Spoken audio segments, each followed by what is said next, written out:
Greetings, MBAP 516 online MBA students. This is Dr. Jaros with a video explanation for how I graded exam number 2. So let's look at the questions. First of all, number 1, generally speaking, what are phases of evolution and revolution as an organization develops? What impact does an industry's growth rate have on how a company experiences them? Is a manager who is effective in leading a company through one phase necessarily going to be effective leading them through a later phase? Explain. Well, this is a 3-part question. The first part, stages of evolution are long periods of time where the organization is just kind of cruising along and it's able to implement a long-term strategy because there isn't much going on in the marketplace to disturb it. Periods of revolution are times of great turbulence where market conditions and business conditions are rapidly changing, and therefore the organization is going through kind of a period of crisis where it has to adjust rapidly. It's kind of like, turbulent waters rather than smooth, calm waters. The stages of evolution are creativity, direction, delegation, coordination, and collaboration. And the periods of revolution are crises of leadership, autonomy, control, and red tape. If an industry is growing rapidly, then that means that the periods of evolution are much shorter. The times when an organization can kind of cruise along are much shorter, and periods of crises and turmoil and revolution come much more rapidly. So absolutely, the industry growth rate has an impact on how a company experiences these stages.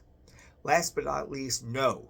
A manager who is effective in one stage of an organization's development may not necessarily be effective at a later stage because the skills that a manager needs to be effective in one stage may not translate to a second stage. Different stages of evolution or revolution may require different skill sets on the part of a manager. All right, let's look at question number 2. If my boss, the Dean of the College of Business, tells me, a faculty member, to serve on a curriculum committee and reminds me that doing so is part of my job description, what kind of power is he/she trying to exercise over me? Explain. They later tell me to attend a social event with them that is not part of my job description, am I as likely to comply? Could this request impact future requests to serve on college committees? Explain. Well, in the first instance, the kind of power that's being exercised is what is called legitimate power. Legitimate power is power based on position and organizational hierarchy, and by reminding me that serving on the committee is part of my job description, the dean is invoking positional or legitimate power. The social event, as far as attending the social event, I may not be as likely to comply. Because it is not a part of my job description, the dean does not have the legitimate authority to tell me that I have to attend the social event. So I don't feel the same obligation that I do to serve on the curriculum committee.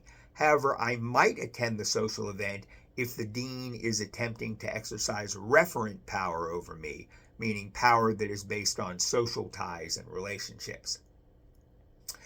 Could this request impact future requests to serve on college committees?